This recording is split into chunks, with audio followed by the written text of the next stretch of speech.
ஜெபத்தோடு வந்திருப்பீங்க. உங்கள் ஜெபத்தை கர்த்தர் ஜெயமாய் மாற்றுவார். கர்த்தர் நல்லவர்.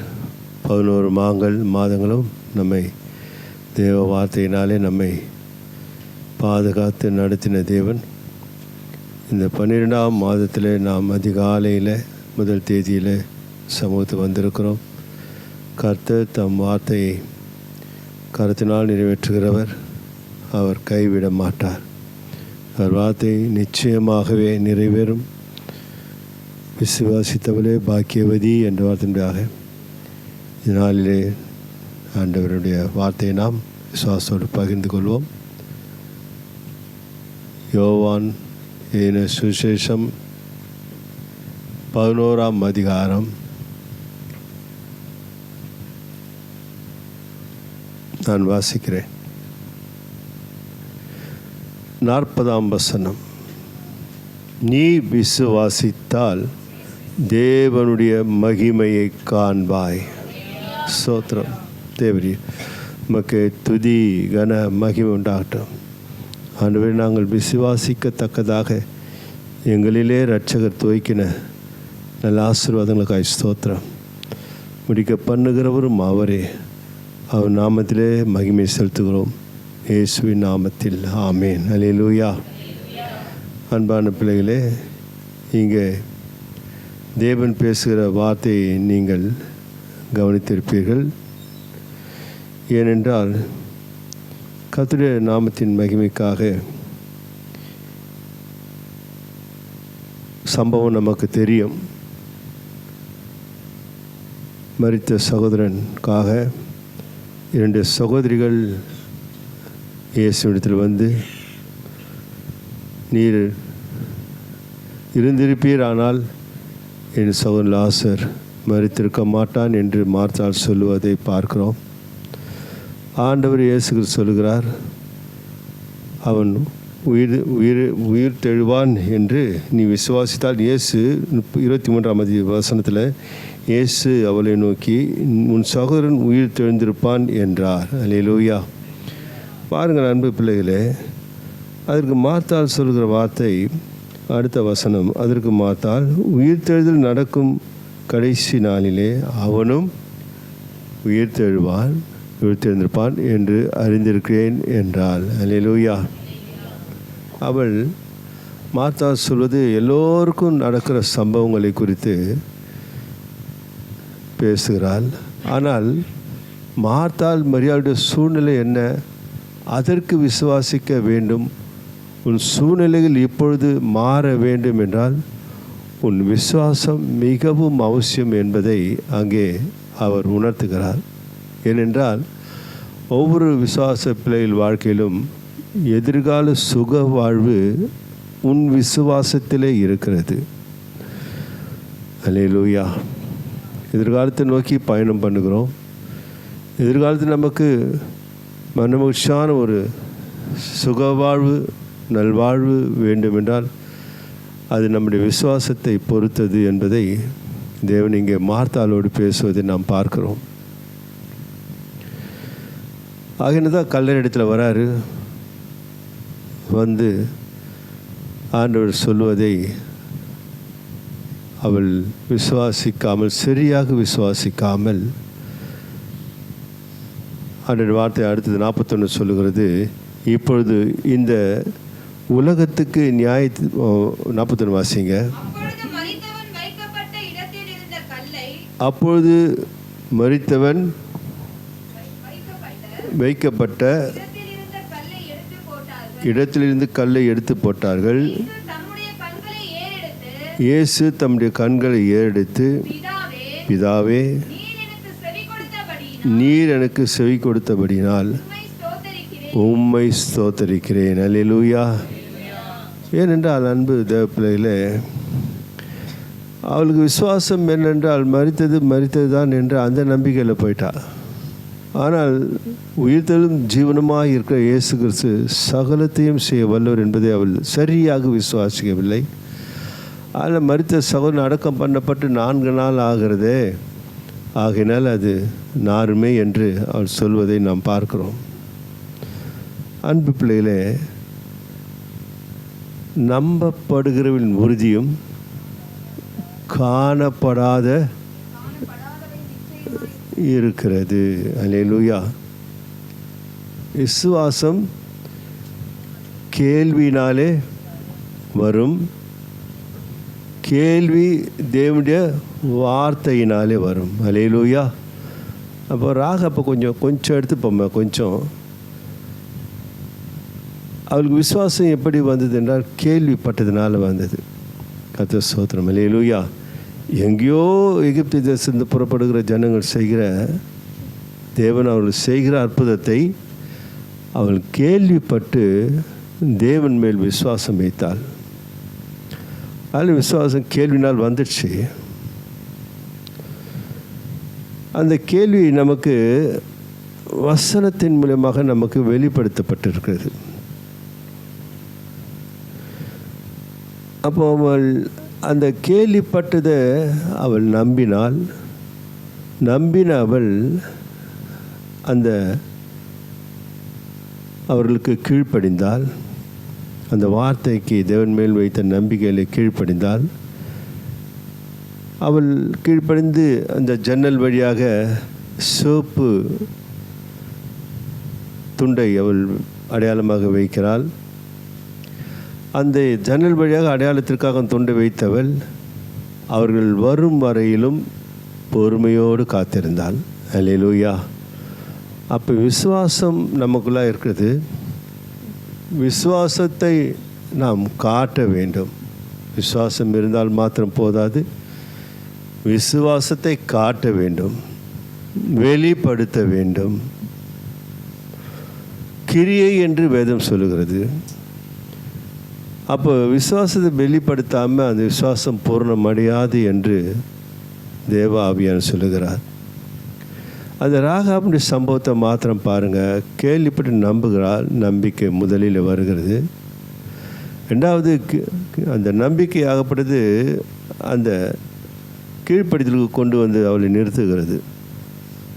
கீழ்ப்படிந்தவள் அவள் நினைத்த அந்த ஆசீர்வாதம் அவள் வந்து சேரும் வரைக்கும், பாதுகாப்பு கிடைக்கும் வரைக்கும் அவள் பொறுமையோடு காத்திருந்தாள். அல்லேலூயா. அப்போது நம்ம வாழ்க்கையில் விசுவாசம் இருக்குது. ஆனால் இந்த விசுவாசத்தை நம்பிக்கையின் மூலமாக வெளிப்படுத்த வேண்டும். கீழ்ப்படிந்து வெளிப்படுத்த வேண்டும். பொறுமையோடு காத்திருந்து வெளிப்படுத்த வேண்டும். அல்லேலூயா. அப்பொழுதுதான் தேவனுடைய மகிமை காண முடியும். அல்லேலூயா. தேவனுடைய வார்த்தை வாழ்க்கையில் நிறைவேறும் என்றால் ஒரு விசுவாசிக்கு இந்த விசுவாச வாழ்க்கை மிகவும் அவசியம். அல்லேலூயா. கவனிகள் அன்பான தேவனுடைய பிள்ளைகளே, நம்பிக்கை முதலில் எப்படி வருது என்று என்னாகமம் புத்தகம் 11ஆம் அதிகாரம் 23ஆம் வசனத்துக்குள்ள வருவோம். அதற்கு கர்த்தர் மோசேயை நோக்கி, கர்த்தருடைய கை குறுகி இருக்கிறதோ, வார்த்தையின்படி நடக்குமோ நடவாதோ என்று நீ இப்பொழுது காண்பாய் என்றார். அல்லேலூயா. சொல்லுவோமா? அல்லேலூயா. மோசேயோடு கர்த்தர் பேசுகிற நல் வார்த்தை இது. கர்த்தர் சொல்கிறார் மோசேயை நோக்கி, கர்த்தருடைய கை குறுகி இருக்கிறதோ. அல்லேலூயா. ஏனென்றால் தேவன் வாக்கு தத்தத்தை வார்த்தையினால் கொடுத்தால் அதை தம்முடைய கரத்தினால் என்ன பண்ணுவாராம்? நிறைவேற்றுவார். இந்த கரம் நமக்காக குறுகி போகவில்லை.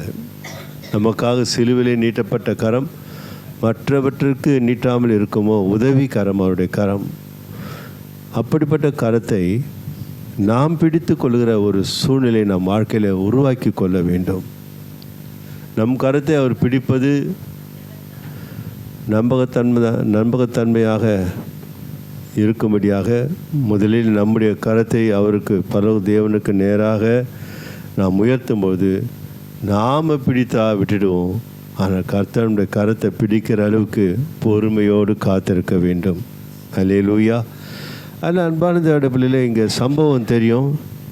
இஸ்ரேல் மக்களை எகிப்திலிருந்து புறப்பட பண்ணுகிறார். 2 வருடம் போகிறது, 2 மாதம் போகிறது. 20 நாட்கள் வரும்பொழுது தேவன் பங்கு பங்காக கோத்திரமாக பிரிக்கிறார்.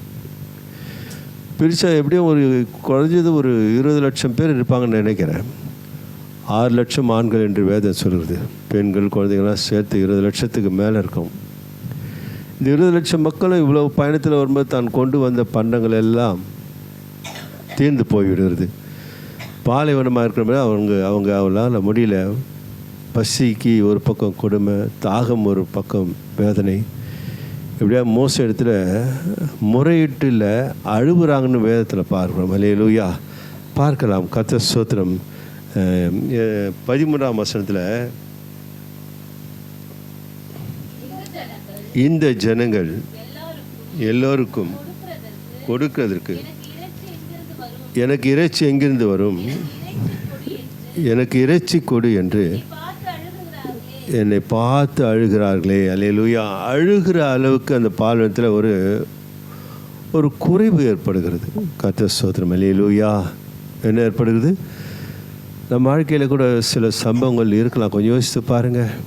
ஏதாவது ஒன்று அங்கே தாகத்துக்கு பசிக்காக குறைவுபட்டதுனால அவர்கள் அழுதார்கள். சில விசுவாசிகள் சில குறைவுகளுக்காக ஏதோ எதிர்பார்த்து சில சூழ்நிலை நிமித்தமாக அழலாம். அல்லேலூயா. அழுகிற சம்பவங்கள் இருக்கும் தேவ சமூகத்தில். ஆனால் போல் அழுகிறவர்கள் இந்நாளிலும் இருக்கிறார்கள். கர்த்தர் ஸ்தோத்திரம். கர்த்தர்களை ஆசீர்வதிப்பாராக. அதனால் அன்பான பிள்ளையில் இவர்கள் அழுவதை மோசே பார்த்து தேவனிடத்தில் மன்றாட்ட வைக்கிறார். அது சுருக்கமாக சொன்னாக்க ஆண்டவர்கிட்ட சொல்கிறாரு, இவர்களை நான் சுமந்து கொண்டது நானா, இவர்கள் பெற்றது நானா, ஏன் என் மேலே இவ்வளோ பாரத்தை வைக்கிறீங்க, நான் சாகிறதே மேலுன்னு சொல்கிறார். அந்த அளவுக்கு அவருக்கு என்ன ஆயிடுச்சு? வேதனை பெருகிவிட்டது. அல்லேலூயா. மற்றவர்களால் நமக்கு சில வேளையில் இப்படிப்பட்ட அம்புகள் வரும்பொழுது, அது யாராக இருக்கலாம், குடும்பத்தில் இருக்கலாம், நமக்கு அப்படி ஒரு எண்ணங்கள் சில பேருக்கு உருவாக்குறது. கிறிஸ்தவத்திலே சொல்கிறேன். நம்ம ஏன் இன்னும் அப்படின்ற அளவுக்கு கொண்டு வந்து விட்டுறது. சில சூழ்நிலை அவர்களால் மேற்கொள்ள முடியாத ஒரு பலவீனத்தில், ஏன் எனக்கு இந்த சம்பவம் வந்தது, எனக்கு மாத்திரம் ஏன் வந்ததுன்னு சில பேர் சிந்திக்கிறார்களே, அது தவறான ஆலோசனை. அப்படி சிந்தை நம்ம கிறிஸ்தவத்தில் இருக்கவே கூடாது. மோசே சொல்கிறார் என்றால் அவருடைய வேதனை அப்படியாப்பட்ட வேதனை. அந்த மக்கள் எல்லாரும், நாங்கள் எகிப்திலே இருந்திருந்தாக்கா மீன் அது இதுன்னு சாப்பிட்ருப்பேன்னு சொல்கிறாங்க. எல்லாம் பயிர்களும் கீரைகளும் எல்லாத்தையும் நாங்கள் சாப்பிட்ருப்போம், திருப்தியாக இருந்திருப்போம், எங்களை ஏன் அழைச்சிட்டு வந்தேன் அப்படின்னு மோசைக்கிட்ட போராடுவதை பார்க்குறோம். அல்லேலூயா. மோசே தேவனிடத்தில் சொல்கிறார். தேவன் செய்கிற காரியம் தானே அது. அல்லேலூயா. நம்மளையா மோசே என்னன்னு கேட்குறாரு ஆண்டவர். அல்லேலூயா. அந்த அளவுக்கு தேவன் அற்புதத்தை 20ஆம் வசனம் என்று நினைக்கிறேன். கர்த்தர் ஸ்தோத்திரம். வாசிங்க.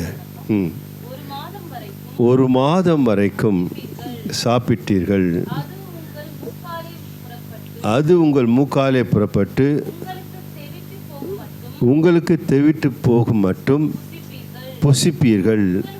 உங்களுக்குள்ளே இருக்கிற கர்த்தரை அசட்டை பண்ணி, நாங்கள் ஏன் எகிப்திலிருந்து புறப்பட்டோம் என்று அவருக்கு முன்பாக அழுதீர்களே என்று சொல் என்றார். மோசக்கிட்ட சொல் என்றார். அல்லேலூயா. அதனால் அன்பான தேவனுடைய பிள்ளைகளே, விசுவாசத்தை விட்டுறோம், ஆனால் அழுகிறோம். கர்த்தர் ஸ்தோத்திரம். அதுதான் இன்று கர்த்தர் சொல்லுகிறார், அழாதே. அல்லேலூயா சொல்லுமா. அங்கே மார்த்தாள் மரியாள் அழுகிறாங்க. எனக்கு ஆதரவு இல்லையா இருந்த ஒரு சகோதரன், என் குடும்பத்தை பராமரிக்க இருந்த ஒரே ஆண் மகன் அவன்தான், அவனை எழுந்துட்டோம், நாங்கள் சகோதரிகளாக இருக்கிறோம் என்று. ஆனால் அழாதே என்ற சம்பவத்திற்கு பதிலாக நீ விசுவாசித்தால் அழமாட்ட. அல்லேலூயா சொல்லுமா. சந்தோஷமாக இருப்பேன் அர்த்தத்தில் சொல்கிறாரு. நீ விசுவாசித்தால் தேவனுடைய அற்புதத்தை காண்பாய்.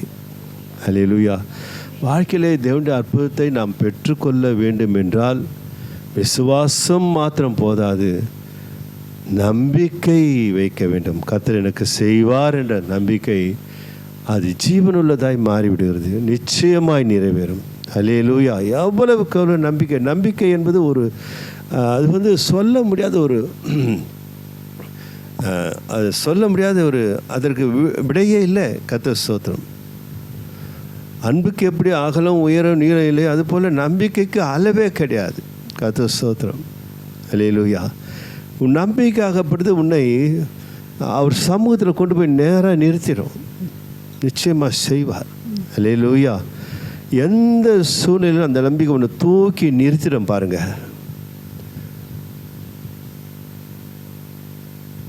அதான் விசுவாசம் என்பது நம்பப்படுகிறவர்கள் உறுதி, அந்த தீர்மானமாகப்பட்டது. அது என்னதான் சூழ்நிலை இருக்கட்டும். ஸ்தோத்திரம். அல்லேலூயா. அந்த சூழ்நிலையிலேருந்து உன்னை கர்த்தர் தூக்கி அந்த நம்பிக்கை அப்படி தூக்கி கொண்டு நிறுத்துவார். அங்கே இருக்க மாட்டேன், அந்த சூழ்நிலையில் இருக்க மாட்டேன், அந்த புயல் சூழ்நிலையில் இருக்க மாட்டேன். கர்த்தர் மாறாதவர். அல்லேலூயா.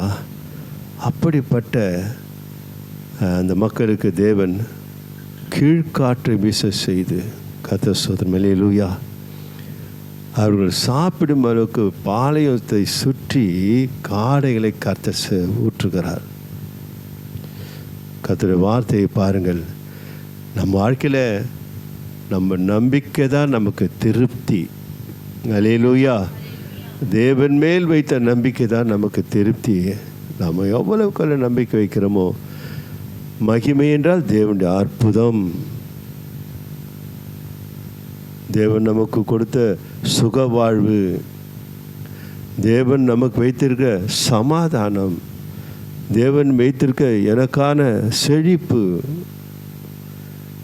எனக்குள்ள ஒரு ஆசீர்வாதம், பங்கீடுகள், இதெல்லாம் தேவனுடைய மகிமையின் மொத்த வார்த்தை. அது இங்கே உயிரடைய வேண்டும் என்பதற்காக உன் சகோதரன் உயிரடைவான் என்று சொல்வதற்கு பதிலாக நீ விசுவாசித்தால். அல்லேலூயா. அப்போது யார்கிட்ட இருக்குதுனாக்கா, தேவன் நமக்கு எல்லாமே செய்து முடித்தவராய் நம்முடைய விசுவாசத்திலே நாம் அதான் ஆரம்பத்தை சொன்னேன். என் விசுவாசத்தில் உங்களுடைய விசுவாசத்தில் உங்களுடைய எதிர்கால சுக வாழ்வு இருக்கிறது. அல்லேலூயா. வேறு எங்கேயுமே இல்லை, அங்கே எங்கள் ஆலயே தேவையே இல்லை. நம்முடைய எதிர்காலம், நம்முடைய சுக வாழ்வு எல்லாமே என்னுடைய நம்பிக்கையில் இருக்குது. அல்லேலூயா. ஆனால் நம்பிக்கை விசுவாசம் மாத்திரம் இருந்தால் போதாது, காணப்படாத நிச்சயம். ஆனால் நினைக்கிறோம், ஆனால் காணலை. அதுதான் விசுவாசம். அல்லேலூயா.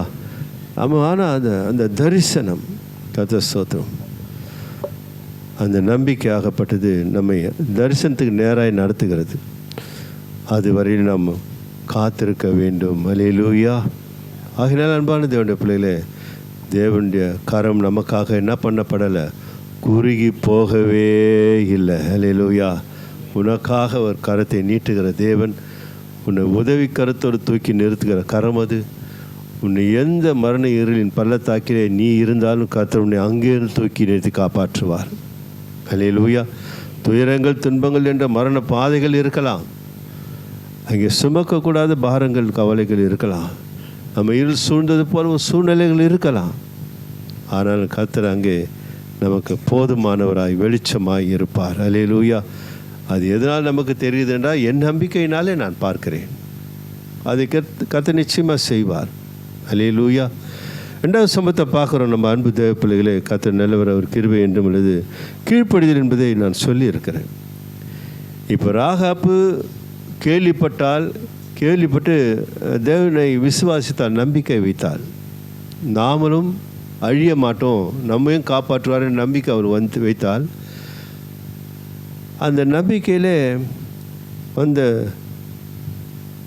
அந்த யூதர்கள் நிமித்தமாக அந்த வார்த்தையை அவள் கீழ்ப்படிந்து அதை செய்தாள் என்று பார்க்கிறோம். அல்லேலூயா. நாங்கள் வருவோம், நாங்கள் ஜெயம் பெற்றவர்களாக எரிகோ கோட்டையை நாங்கள் எரிகோ நகரத்தை பிடிப்போம். அப்பொழுது என் ஜனமாகிய சேனைகளின் மக்கள், வீரர்கள், போர் சேவகர்கள், அந்த அடையாளத்தை நான் சொல்லிடுவேன். அது அடையாளம் இருக்கிற உன் வீடு சேதப்படுத்தவே படாது என்று வாக்கு கொடுக்கிறார் யோசுவா. அல்லேலூயா. அதன்படியாக அவள் கீழ்ப்படிந்து, நம்பிக்கை அப்படியே கீழ்ப்படி வைக்கிது பாருங்கள். கீழ்ப்படிந்து அவள் அந்த ஜன்னல் வழியாக அந்த சிவப்பு துண்டை கட்டி வைக்கிறாள். கர்த்தர் ஸ்தோத்திரம். வேதத்தில் பார்க்கிறோம். இதெல்லாம் சம்பவங்கள், உண்மை சரித்திரம். இதெல்லாம் நம்முடைய எவ்வளவுக்குள்ள கீழ்ப்படுகிறோமோ அவ்வளவுக்குள்ள கர்த்தரை மகிமைப்படுத்துகிறோம். இதெல்லாம் பெரிய விஷயம் இல்லை, சின்ன விஷயந்தான். கர்த்தர் ஸ்தோத்திரம். அல்லேலூயா. அவள் பெரிய விஷயம் செய்யவே இல்லை. அவள் தேவனுடைய வார்த்தையை அவள் விசுவாசித்து நம்பி அந்த ஜன்னல் வழியாக அந்த கயிறை அந்த அந்த அந்த துணியை கட்டி தொங்க விடுகிறாள். பெரிய விஷயமா இல்லையே, சின்ன விஷயந்தான். நம்ம கூட தேவனுடைய வார்த்தையை கீழ்ப்படுறது பெரிய விஷயமே கிடையாது. நமக்கு அது பெருசாக தெரிஞ்சாக்கா நம்முடைய துன்பங்கள் பெருசாக மாறிடும். அது நீ எவ்வளோ லகுவாக எடுத்துக்கிறியோ, தேவனுடைய வார்த்தையை கீழ்ப்படிய நீ எப்போ மனதை நீ ஒப்பு கொடுக்குறியோ எப்போவுமே ஆசீர்வாதமாகவே இருப்பேன். அல்லேலூயா சொல்லுமா?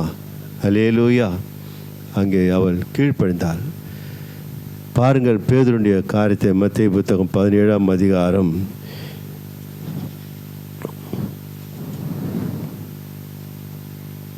25, 26, 27 வாசிக்கலாம். அவன் வீட்டிற்குள் வந்தபோது அவன் பேசுகிறதற்கு முன்னமே இயேசு அவனை நோக்கி, சீமோனே, உனக்கு எப்படி தோன்றுகிறது? பூமியின் ராஜாக்களின் தீர்வையும் வரியையும் தங்கள் பிள்ளைகளிடத்திற்கும் அந்நியரிடத்திலோ யாரிடத்தில் வாங்குகிறார்கள் என்று கேட்டார். அதற்கு பேதுரு, அந்நிய இடத்தில் வாங்குகிறார்கள் என்றான். இயேசு அவனை நோக்கி, அப்படியானால் பிள்ளைகள் அதை செலுத்த வேண்டுவதில்லையே, ஆகிலும் நாம் அவர்களுக்கு இடரலாய் இராதபடிக்கு நீ கடலுக்கு போய் தூண்டில் போட்டு முதலாவது அகப்படுகிற மீனை பிடித்து அதன் வாயை திறந்து பார். ஒரு வெள்ளி பணத்தை காண்பாய். அதை எடுத்து எனக்காகும் உனக்காகும் அவரிடத்தில் கொடு என்றார். அல்லேலூயா. பாருங்கள், இது எவ்வளோ பெரிய சம்பவம். அது நம்ம ஈஸியாக படிக்கிறோம். இந்த சம்பவம் நம்மக்கிட்ட கிடைச்சா, நமக்கு இப்படி ஒரு வார்த்தை வந்தால் உண்மையாகவே ஒரு எதிர்கேள்வி கேட்போம். இல்லைனாக்கா உதாசீனப்படுத்திட்டு விலைக்கு போயிடுவோம். ஆனால் அந்த வார்த்தையை, இயேசு கிறிஸ்து சொன்ன வார்த்தையை பேதுரு நம்பி அதே போலவே கடலுக்கு போனான். அல்லேலூயா. என்ன வார்த்தை? நீ போ, ஒரு தூண்டியில் போடு, முதலாவது அந்த தூண்டியில் ஒரு மீன் கிடைக்கும்.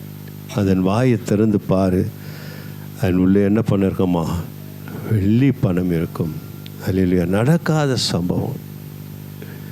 உண்மையாகவே நான் கர்த்தருடைய வார்த்தையை சொல்கிற விசுவாசித்து நம்ம வாழ்க்கையில் நடக்காத சம்பவங்கள் எல்லாம் நடக்கணுன்னாக்கா தேவனுடைய வார்த்தைக்கு கீழ்ப்படிந்தால் போதும். நம்பிக்கை வைக்கிறோம், கீழ்ப்படியாமல் சில வேலை நம்ம முரட்டாட்டம் பண்ணுகிறோம் பற்றியா. அப்போ தான் நடக்கிற அதிசயங்கள் நடக்காமல் போயிடுது. இதுவா அப்படின்ற அளவுக்கு நடக்க வேண்டிய சம்பவங்கள் நடக்காமல் போகுதுன்னா காரணம் நம்முடைய கீழ்ப்படியாமல் தான், வேறு ஒன்றுமே இல்லை. நாம் எதிர்பார்ப்பதை விட அதிகமாக நம் வாழ்க்கையிலே நாம் பெற்றுக்கொள்ள வேண்டும் என்றால் தேவனுடைய வார்த்தைக்கு நாம் கீழ்ப்படிந்தாக வேண்டும். அல்லேலூயா. இங்கே பேதுரு, அதாவது சரித்திர வல்லுநர் சொல்கிறாங்க, பேதுரு மீன் பிடிப்பதில் வயது கொஞ்சம் முதிர்ந்தவனாக இருக்குமா, அனுபவசாலி அவன். அவன் மீன்களை குறித்து, கடலை குறித்து, எந்த இடத்துல எந்த ஆழத்தில் என்ன மீன் இருக்குன்னு அவன் சொல்லுவாங்க. தண்ணியை எடுத்து பார்த்தே கண்டுபிடிச்சிருவான். அப்படிப்பட்ட ஒரு மீன் பிடிதில் ஒரு சாமர்த்தியசாலி. அப்படிப்பட்ட இடத்துல சொல்கிறாரு. அப்போ அவன் சொல்லி, வாழ்க்கையில என் சரித்திரத்தில் எவ்வளோ மீனை பிடிச்சிருக்கிறேன், இப்படி ஒரு சம்பவத்தை நான் கேள்விப்படுத்துவேன். என்ன ஆண்டவரே, என்கிட்ட இப்படிப்பட்ட பெரிய வேலையை கொடுக்குறீங்க? எந்த ஒரு கேள்வியும் கேட்கல. அல்லேலூயா சொல்லுமா? அல்லேலூயா. நமக்கு தேவன் ஒரு ஊழியத்தை கொடுக்குறார் என்றால் அது நம்ம பெரிய வேலையை எடுத்துட்டோம்னா பெருசாகவே ஆகிடும். அல்லேலூயா. அந்த வேலையை நம்ம இலகுவாக அது எடுப்போம்னா நிச்சயமாக அது கீழ்ப்படுகிறது. தேவனுடைய சித்தத்தை பூமியில் நிறைவேற்ற தேவனுக்கும் அவனுக்கான வரியை செலுத்தும்படியாக அது மகிமையாய் காரியம் காணப்படுகிறது. அதே போல் பேதுரு அதே போல் போய் மீனை போடுகிறான். அந்த மீனை எடுத்து அந்த வாயை திறந்து பார்க்கும்போது அதில் ஒரு வெள்ளி பணம் காணப்படுகிறது. அல்லேலூயா. அந்த தீர்வை கட்டி முடிக்கிறான் இயேசுக்காகவும் அவனுக்காகவும். எவ்வளவுக்கு நாம் கீழ்ப்படுகிறோமோ நாம் வாழ்க்கையில் அற்புதங்களை காண முடியும். அல்லேலூயா. நிச்சயமாக தீர்க்கதரிசனமாக கர்த்தருடைய ஜீவனை கொண்டு சொல்கிறேன். தேவனுடைய வார்த்தை சர்வ வல்லவருடைய வார்த்தை, சகலத்தையும் சிருஷ்டித்தவருடைய வார்த்தை. நாம் கண்டிப்பாக கீழ்ப்படி தான் ஆகணும். அவ்வளோதான் நான் சொல்ல முடியும். வேறு எனக்கு தெரியல. கீழ்ப்படிஞ்சால் தான், இல்லைன்னா முடியாது. அப்புறம் எங்கே போய் நம்ம யார் கீழ்ப்படிஞ்சு என்னத்தை உலகத்தில் அனுபவிக்க முடியும்? ஒன்றுமே கிடையாது. மற்ற எல்லா காரியத்தையும் கீழ்ப்படுகிறோம். தேவனை விட்டு வெளியே இருக்கிற எல்லா காரியங்களும் நம்ம கீழ்ப்படுகிறோம். நம்ம சொந்த காரியங்களெல்லாம் கீழ்ப்படுகிறோம். பரம தேவனுடைய வார்த்தை கீழ்ப்படுதலில் கொஞ்சம் முரட்டாட்டமும் சில அவமானங்களும் பிரஸ்டேஜ் அல்லேலூயா இப்படிப்பட்ட காரியங்கள் வாழ்க்கையில் நம்மை நம்பிக்கையில் கொண்டு போகாமல் அப்புறம் கீழ்ப்படியாமல் ஆக்கி விட்டுறது. கர்த்தர் ஸ்தோத்திரம். அல்லேலூயா. அப்படியா அன்பு பிள்ளைகளே, தேவனுடைய வார்த்தைக்கு கீழ்ப்படியும் போது அது விசுவாசத்தின் வெளிப்பாடாக இருக்கிறது. கர்த்தர் ஸ்தோத்திரம். அல்லேலூயா. நீ விசுவாசித்தால்னா இப்படி போய் எடுத்துப்போமே, நீ கீழ்ப்படிந்தால் அல்லேலூயா நான் உனக்கு ஆசீர்வாதத்தை நீ பெற்றுக்கொள்வாய் அப்படின்னா புரியும். கர்த்தர் நல்லவர். அல்லேலூயா. அந்த ஒரு வரி மிகவும் முக்கியமானது. அந்த வரியாகப்படுத்து கல்லை புரட்டி போடுங்கள்னு ஒன்றையும் அவர்கள் என்ன பண்ணுறாங்க, கீழ்ப்படிந்து புரட்டி போடுறாங்க. அப்புறம் தான் கீழ்ப்படிந்தாங்க. அங்கே தான் அற்புதம் நடக்குது. அல்லேலூயா சொல்லுவோமா? அல்லேலூயா. காணாதது காண வைக்கிறார் கர்த்தர். நடக்கக்கூடாத சம்பவங்கள் நடக்குது நம் வாழ்க்கையில். நிச்சயமாக சொல்கிறேன், இந்த 12ஆம் மாதத்தில் நாம் அடுத்த வருடத்தில் சுகவாழ்வு எதிர்காலத்தை நோக்கி பயணம் பண்ண போகிறோம். அந்த வாழ்க்கை அருமையாக, ஆச்சரியமாக, அற்புதமாக தலை நிமிர பண்ண போகிற வாழ்க்கை என்பதை நான் விசுவாசித்து சொல்கிறேன். கர்த்தருடைய ஜீவனினால். அல்லேலூயா. கீழ்ப்படிந்தான் பேதுரு, அவன் நிறைவை பெற்றுக்கொண்டான். கர்த்தர் ஸ்தோத்திரம். அப்புறம் பொறுமை ரொம்ப அவசியம். கீழ்ப்படிஞ்சிட்டோம், காத்திருக்கணும், பொறுமை.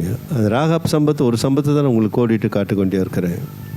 கர்த்தருடைய வார்த்தையை நம்பி அவள் என்ன பண்ணா, கீழ்ப்படிந்தாள். கீழ்ப்படிந்து அவர்கள் வரும் வரையிலும் அவள் காத்து கொண்டிருந்தாள். அல்லேலூயா. அவளை சேர்ந்தவர்களும் அவள் என்ன பண்ண, கட்டுப்பாட்டுக்குள்ளே கொண்டு வந்தாள். அவர்களுக்கு அவள் அங்கே பிரசங்கமே பண்ணியிருப்பாள். அவர்கள் வரும் வரையிலும் அவர்கள் வெளியே போகாவில்லை. அவர்கள் போனால் அவர்கள் சேதாரமாகி விடுவார்கள் என்று அவளுக்கு தெரியும். அவர்களும் தன் கட்டுக்குள்ளாக, தன் நம்பிக்கைக்குள்ளாக, தன் கீழ்ப்படிதலுக்குள்ளாக தன்னை சேர்ந்தவர்களை அவள் வைத்து கொண்டாள். எவ்வளோ பேர் கீழ்ப்படிதல் பாருங்கள். கர்த்தர் ஸ்தோத்திரம். அல்லேலூயா. அந்த பொறுமை மிகவும் அவசியம். என்றால் ஆதியாகம புத்தகத்தை நாம் வருவோம் என்றால், கர்த்தர் ஸ்தோத்திரம், 44ஆம் அதிகாரம் 14ஆம் வசனத்தை நாம் பார்க்கிறோம். யூதா அவன் சகோதரரும் யோசேப்பின் வீட்டிற்கு போனார்கள். யோசேப்பு அதுவரையிலும் அங்கே இருந்தான். அவருக்கு முன்பாக தரையிலே விழுந்தார்கள். அல்லேலூயா. ஸ்தோத்திரம். இல்லையா? இந்த சம்பவம்லாம் நமக்கு தெரியும். இந்த சம்பவத்துக்காக யோசேப்பு எத்தனை வருடம் காத்திருந்திருப்பார்ப்பா? சுமார் ஒரு 13 வருடம் காத்திருப்பார்னு நினைக்கிறேன். எப்போ தரிசனத்தை காமிச்சார். 37ஆம் அதிகாரத்தில் அந்த வசனம் இருக்குது, அது வாசிங்க.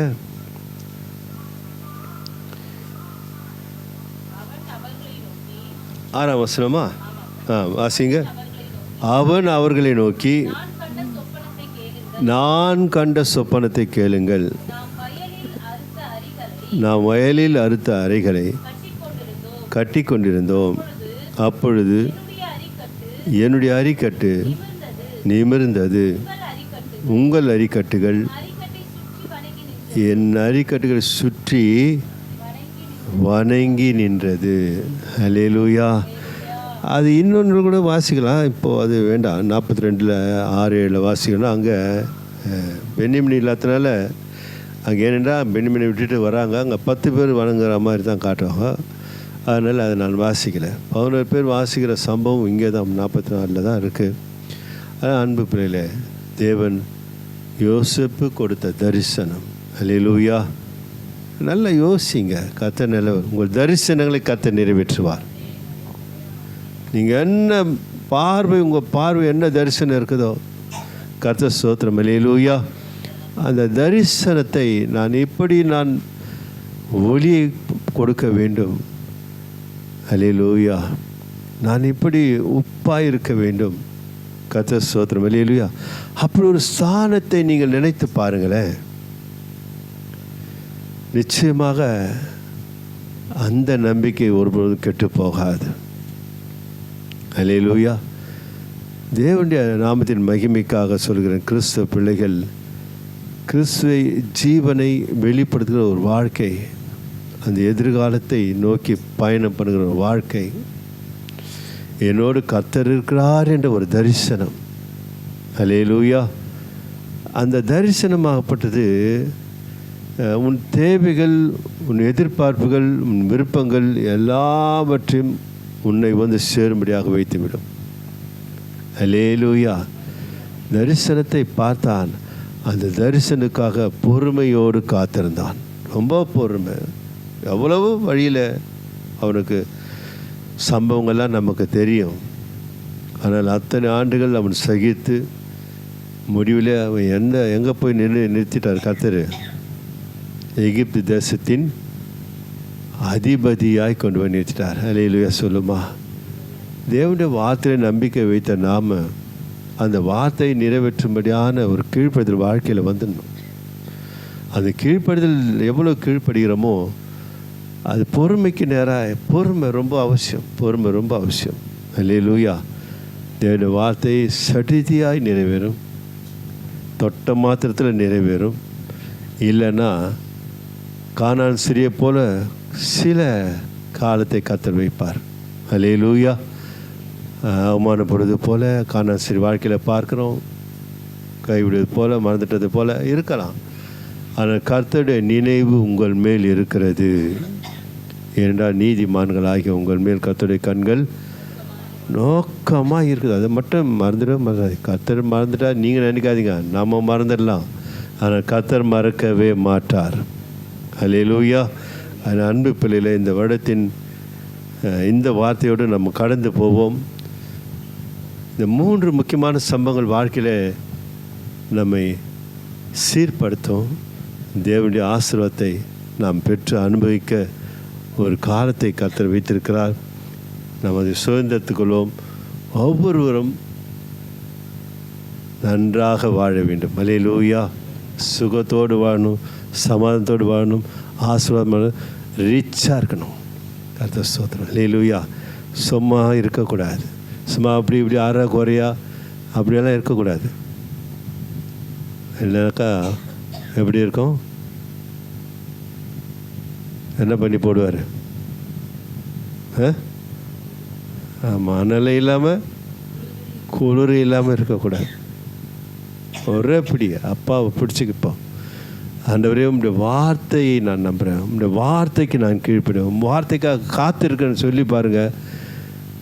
காத்திருக்கிறவர்கள் போவதே இல்லை. இது கர்த்தருடைய திருவார்த்தை, அவர் சொன்ன வார்த்தை. அதனால் காலங்கள் வரும், கர்த்தர் உங்களை தலை நிமிர பண்ணுவார். உங்கள் ஒவ்வொருவரையும் கர்த்தர் தாமே ஆசீர்வதிப்பாராக. ஆமேன், ஆமேன், ஆமேன். செபிப்போம். நல்ல பிதாவே, இந்த 12ஆம் மாதத்தின் முதல் தேதி அதிகால வேளையில் நம்முடைய ஊழியக்காரனிடத்தில் கொடுத்த நல்வார்த்தைகளை பகிர்ந்து கொள்ள விசேஷ அபிஷேக கிருபை எனக்கு தந்தபடி நம்ம ஸ்தோத்தரிக்கிறேன்.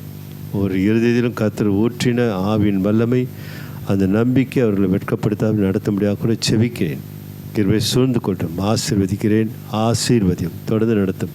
எல்லா துதி கன மகிமையாகவும் ஒருவருக்கே செலுத்துகிறேன். ரட்சகராகிய எங்கள் மீட்பர் எங்கள் ஆண்டவராகிய இயேசு கிறிஸ்து நாமத்தில் ஜெபிக்கிறேன் நல்ல பிதாவே, ஆமீன். என் ஆத்துமாவே கர்த்தரை ஸ்தோத்திரி, என் முழுவலுமே பரிசு நாமத்தை ஸ்தோத்திரி. என் ஆத்துமாவே கர்த்தரை ஸ்தோத்திரி, அவர் செய்த சகல வல்லமரா நம்முடைய கர்த்தராகிய இயேசு கிறிஸ்துவின் கிருபை, பிதாவாகிய தேவனுடைய அன்பு, பரிசுத்தாவினுடைய ஐக்கியம் நம் அனைவரோடும் கூட என்றும் இருப்பதாக. ஆமென். அல்லேலூயா. கர்த்தர் உங்களை ஒவ்வொரு